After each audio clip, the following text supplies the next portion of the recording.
Are we ready? Okay, we're joined now by Hawaii coach Laura Beeman and student athletes Amy Atwell and Olivia Davies. Coach, if you'll start off with an opening statement, we'll take questions afterwards. Turn around? Yeah, turn around. Oh, okay. Okay. First off, need to congratulate Irvine for an amazing season. What Tamara has done with that program in her short time there is amazing. This will not be their last game in the championship. I promise you that. That staff has done a phenomenal job. Second, would like to thank our Board of Trustees, President Lasner, for being here, which is so amazing. Our Athletic Director, David Matlin, our Senior Women's Administrator, Lois Mannon, for all the support. Getting our band here. Come on, you guys. I mean, that's just solid. Our band was phenomenal. Got to thank the coaches. We don't do this without the coaching staff that these young ladies have with Coach Flo and Alex and Kalila. Those guys worked hard. They're going to sleep well tonight. They coach these kids hard, but they love them harder. And that, I think, is why we were able to endure some crazy stuff over the last couple years between COVID and just some of the protocols that we've had to deal with. As far as the game, you know, we knew we played a pretty bad first half. We weren't rebounding well. We were super tight. It just looked like deer in the headlights. And our conversation at halftime was, we've got to clean up our press offense. It was bad. We were turning it over. We weren't attacking. Rebound the ball. Rebounds are going to win us a championship. It's not defense, it's rebounds. And have fun. And that's really what we said at halftime, was they were having a lot more fun, and it wasn't because of the score.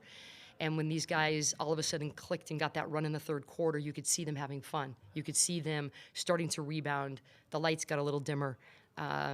Team effort between what Amy did, Liv did, Nina Orji with 11, Deja Phillips, I don't even know, 10 boards. Just an amazing team win, which is what we've done all season long. But just a lot of thanks go to a lot of people.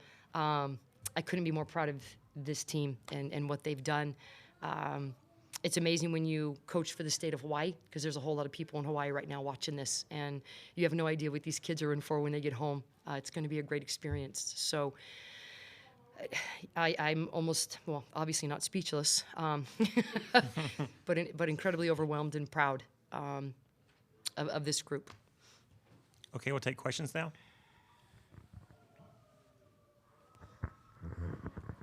Brian McInnes, Spectrum News Hawaii. Amy, did this moment live up to what you had envisioned all the months and years of work you put in? Yeah, definitely. I'm still kind of in shock, and it'll sink in a little bit later tonight, I think. But, yeah, this is what I came back for. And this whole year, it's been about this Big West Championship. So to finally be sitting up here cutting down the nets feels pretty great.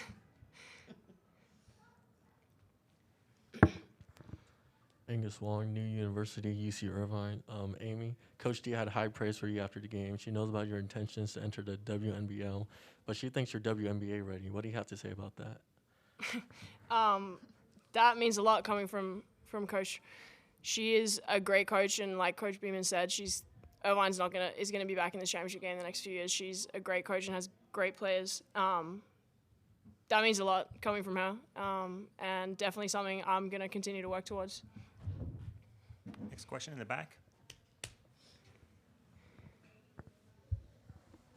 Olivia and then Amy, the way that you guys won this game, obviously you wish that it was a 20-point blowout, but the way that you had to come back and through everything that this team has been through in the beginning of the year, of players being left behind because of protocols and all that, and getting new players in, how much more special was it that you guys had to fight, scratch, claw your way to a title? I don't know. I think we worked really hard for it, so it was something that we knew we were capable of. It was just more if we were going to do it or not, really, if we were going to come ready to play, and we didn't come ready to play, but we figured it out, and it was something like a dream. Like, I feel like I'm in a dream. Yeah, definitely. You don't see too many 20-point blowouts in a championship game, and UC Irvine is a great team, so that was really never going to happen either way tonight. So we knew it was going to be a scrappy battle, and it was going to come down to who wanted it more and who could execute down the stretch. Keith DeMolder, KITV. Question for Amy and then Olivia. What does it mean that you guys get to go dancing and you get to play with the best of the best and represent not just the Big West, but also Hawaii?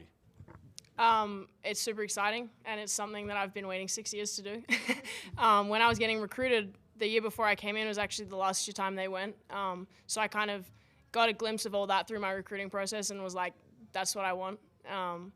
So it's super exciting. I can't wait to do it.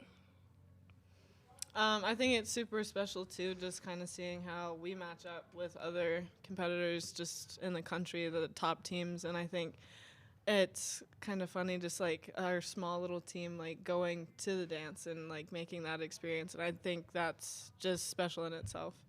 I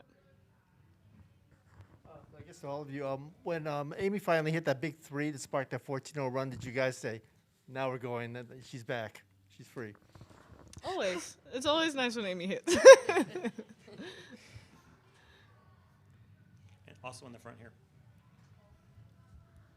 Hey guys, could you both talk about the press that Irvine put on in that first half, and was it different than what they'd hit you with in your previous meetings, and how long did it take to solve it for you guys?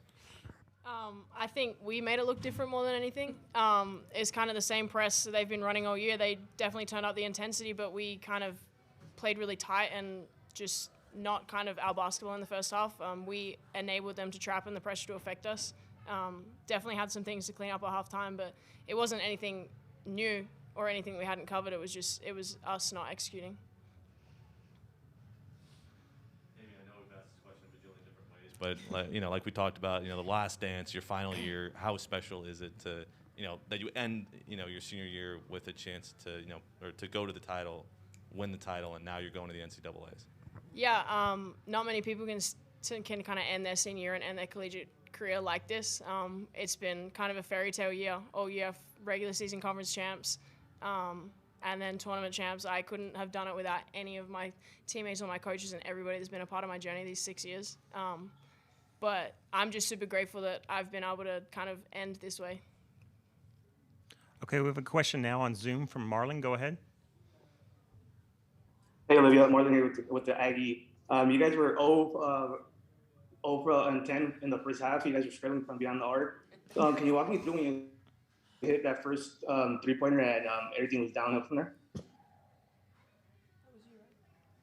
Who was it? Can you repeat the question, please? I don't know which one hit it. Yeah, it's for Olivia. Oh, okay. Sorry.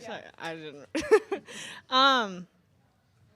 In halftime, we kind of talked about just getting the jitters out and like focusing on the little things, and they're always harping on us about shot footwork. So that was what my focus was: eyes to rim, left foot down, and just let it fly. Because I knew the shot was gonna go in.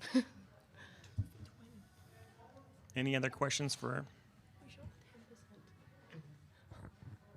I know you guys are still taking in the moment right now, but do you have any, tournament wants, like any teams you guys want to play, any places you want to go? Like, how excited are you to look forward to where you guys get seated?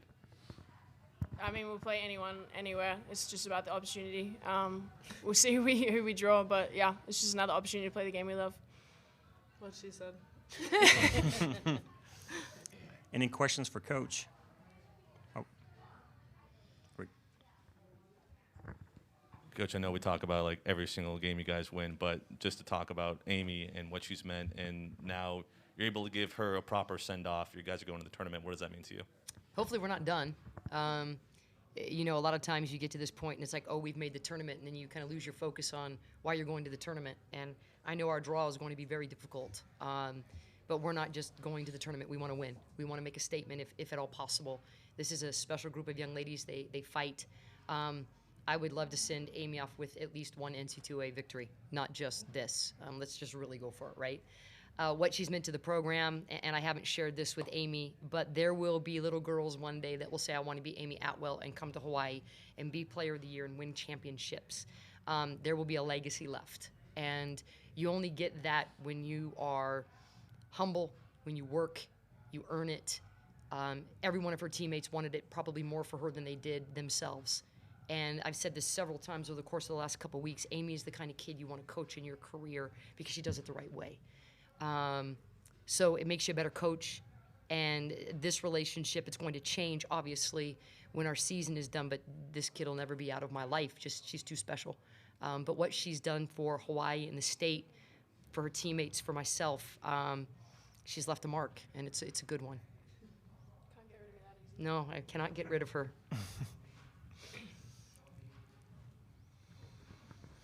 Hey, Coach, no Rainbow Wahine team has won the regular season title and the tournament title in the same year until you guys just did. What did it take that made this team different than any other team in the past? You know, we had a couple really tough meetings early in the year about trying to figure out what this team wanted. You know, getting rid of some distractions that weren't good for the health of a team. Making sure that our alignment and commitment were focused towards our goals. And was it team goals or was it individual goals? And I think that those meetings were that you can go right or you can go left. If we go right, then we sit here today. If we go left, then it's just going to be a really hard season. These guys decided to say, hey, let's get rid of the distractions. Let's lock into what we need to do. Let's buy into, you know, what this program can do. And then they started celebrating each other in a way that is not often seen. You know, there was vulnerability, there was a lot of compassion for each other, a lot of hard conflict kind of conversations, all the things that make them better in life, right? They applied that to this team, and with that, you get an amazing level of resiliency. But at halftime, these guys decided they wanted to celebrate each other and have fun, and that's what happened. We'll wrap it up with a question on Zoom from Marlon. Go ahead. Hey, Coach. Congratulations. You had a special season. You won Coach of the Year. Amy was Player of the Year. You guys came in as the #1 seed. Can you talk about the journey that got you guys here? A lot of losses early on, you know, and just kind of going back to the drawing board, talking to these guys, asking what was working, what wasn't working. And again, just making sure that there was a commitment to our goals. We had to be aligned in the right direction. And it's that take your breath away moment of which way does this team want to go? Because we said early on, we had the pieces. We knew we had the pieces when we put these guys together in July. It was whether or not the pieces were going to come together, and thank goodness they came together. And it starts and ends with these guys and how they just love each other and how hard they've worked. And they're just a great, resilient group. Great. Thanks so much for your time. Thank you, guys. Thank you. Thank you.